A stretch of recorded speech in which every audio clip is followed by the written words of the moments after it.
Trust, you will never lose again. The Stoic secret to becoming undefeatable. Welcome to Dark Stoic. Today, we explore the ancient secret that made emperors unshakable and slaves more free than their masters. We will uncover why you have been losing battles you were never meant to fight, and how a simple shift in your mind can make you permanently victorious. This is not motivation. This is mental warfare. There is a war being waged against you every single day, not with weapons, not with armies, but with circumstances, with betrayals, with failures and disappointments that stack upon each other until you feel crushed beneath their weight. You have lost jobs. You have lost relationships. You have lost money, time, opportunities, and people you loved. And somewhere along the way, you started to believe that life is simply a series of losses interrupted by brief moments of winning. But what if I told you that you have never actually lost anything? What if every defeat you have ever experienced was an illusion, a trick of perspective that kept you blind to your own invincibility? The Stoics discovered this truth over 2,000 years ago. They lived through plagues, exile, torture, and the collapse of empires. And yet they remained unbroken, not because they were lucky, not because they avoided pain, but because they understood something that most people will never grasp. You cannot lose a game you refuse to play by their rules. Marcus Aurelius, the most powerful man in the ancient world, wrote in his private journal, "You have power over your mind, not outside events. Realize this, and you will find strength." This is not a comforting platitude. This is the fundamental code of invincibility. The moment you truly understand these words, you will never experience defeat the same way again. Let us dissect what it actually means to lose. Society has programmed you with a very specific definition. You lose when someone rejects you. You lose when your business fails. You lose when you do not get the promotion, when your investments crash, when your body breaks down, when death takes someone from your life. But here is the dark truth that the Stoics understood. All of these things were never yours to begin with. Seneca wrote with devastating clarity, "We are born into a kingdom of thieves, and everything you call your own is merely on loan. Your job, on loan. Your health, on loan. Your relationships, your status, your comfort, all of it, temporary possessions that the universe can reclaim at any moment without explanation or apology." When you lose something that was never truly yours, have you actually lost? Or have you simply witnessed the natural order of existence? This is not pessimism. This is liberation.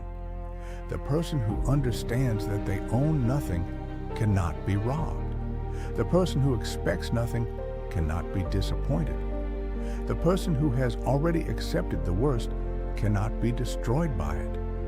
Epictetus, a man who was born into slavery, whose leg was broken by his master, who had every external reason to see himself as defeated, taught this principle: make the best use of what is in your power and take the rest as it happens. He divided all of existence into two categories: things within your control and things outside of it. Your thoughts, your choices, your responses, these are yours. Everything else, the actions of others, the economy, your reputation, even your own body to a large extent, these belong to fate. The moment you stop trying to control what was never yours to control, you become unconquerable. Now let us talk about the real battlefield, the one inside your skull. Every external loss is actually an internal event. Someone insults you. The words travel through the air, hit your eardrums, and then your mind decides whether you have been wounded. A business fails. Numbers change on a screen, and then your mind decides whether you are a failure. Marcus Aurelius understood this deeply. If you are distressed by anything external, the pain is not due to the thing itself, but to your estimate of it. And this you have the power to revoke at any moment. Read that again. The pain is not due to the thing itself. It is due to your estimate of it. And you can revoke that estimate whenever you choose. This means that between every event in your suffering, there is a gap, a space where you get to decide what that event means. Most people have never even noticed this gap exists. They move through life in pure reaction, letting circumstances dictate their emotional state like puppets dancing on strings they cannot see. The Stoics saw the strings and they cut them. When you master this gap between stimulus and response, you gain something that no external force can take from you. You gain sovereignty over your own experience. You become the author of your own narrative, not a character in someone else's story. But let us go deeper into the darkness. Let us talk about the ultimate loss, death. Every philosophy eventually has to face this question. Every system of thought must contend with the fact that one day you will cease to exist. Your heart will stop. Your brain will go silent. Everything you have built, everyone you have loved, every memory you have created will become irrelevant to you because there will be no you left to care. Most people spend their entire lives running from this reality. They distract themselves with entertainment, with ambition, with pleasure, anything to avoid staring into the void. But the Stoics did something different. They stared directly into it, daily. Seneca wrote, "Let us prepare our minds as if we had come to the very end of life. Let us postpone nothing. Let us balance life's books each day. The one who puts the finishing touches on their life each day is never short of time." This practice was called memento mori. Remember that you will die, not as a morbid obsession, but as a tool of liberation. When you truly accept that your time is limited, that every breath could be your last, something profound happens. The petty losses that used to devastate you shrink to their proper size. The insult that ruined your week becomes laughable. The failure that made you want to quit becomes just another experience in a finite collection of experiences. Death is not the enemy. Forgetting about death is the enemy. Because when you forget, you start to believe that you have unlimited time to waste on things that do not matter. You start to treat temporary setbacks as permanent catastrophes. You start to lose perspective. Marcus Aurelius meditated on death constantly, even as he ruled the Roman Empire. Think of yourself as dead. You have lived your life. Now take what is left and live it properly. What is left? That is the key. Not what you have lost, not what might be taken. What is left right now, this moment, this breath. So how do you actually become undefeatable? How do you implement this ancient wisdom in your modern life? First, you must audit your attachments. Write down everything you believe you need to be happy. Your career, your relationships, your possessions, your health, your reputation. Then, one by one, imagine each of them being taken away. Sit with the discomfort, feel the fear, and then ask yourself, would I still be me without this? Would I still have the capacity to think, to choose, to find meaning? The answer is yes. You would still be you. Stripped of everything external, your core self remains. This is what the Stoics called the inner citadel, the fortress within that no siege can breach. Second, you must practice voluntary discomfort. Seneca used to spend days living as if he were poor, sleeping on a hard floor, eating simple food, wearing rough clothing, not as punishment, but as training. He wrote, "Set aside a certain number of days during which you shall be content with the scantiest and cheapest fare, with coarse and rough dress, saying to yourself the while, 'Is this the condition that I feared?' When you regularly expose yourself to discomfort by choice, involuntary discomfort loses its power over you. You have already proven to yourself that you can endure. You have already visited the territory that others fear."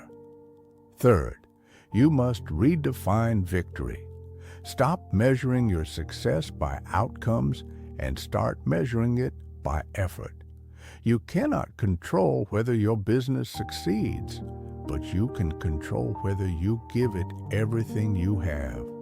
You cannot control whether someone loves you back, but you can control whether you show up with integrity. You cannot control whether you win, but you can control whether you deserve to win. Epictetus taught, "It is not things that disturb us, but our judgments about things." Change your judgment of what constitutes winning, and you will never lose again. If victory means giving your best regardless of results, then victory is always within your grasp. If victory means maintaining your character under pressure, then every challenge becomes an opportunity to win. The Stoic secret to becoming undefeatable is not about building walls high enough that nothing can hurt you. It is about realizing that the thing you were protecting was never in danger. Your true self, your rational mind, your capacity for virtue, your ability to choose your response. These cannot be taken. They cannot be defeated. They cannot even be touched by external circumstances unless you invite those circumstances inside. Marcus Aurelius wrote near the end of his life, "Waste no more time arguing about what a good man should be. Be one." Stop debating. Stop hesitating. Stop waiting for conditions to be perfect. Take the Stoic principles and live them. Today, now, in this very moment. Every loss you have experienced has been preparing you for this realization. Every failure has been a teacher. Every defeat has been a door. And on the other side of that door is a version of you that cannot be beaten because they have stopped playing the game that was rigged against them from the start. The Stoics did not become undefeatable by winning every battle. They became undefeatable by realizing that most battles were not worth fighting, and the few that were could only be fought internally. Control what you can, accept what you cannot, and above all, remember that you have power over your mind, not outside events. Realize this, and you will find strength. That's all for today. Stay dark, stay stoic. See you in the next one.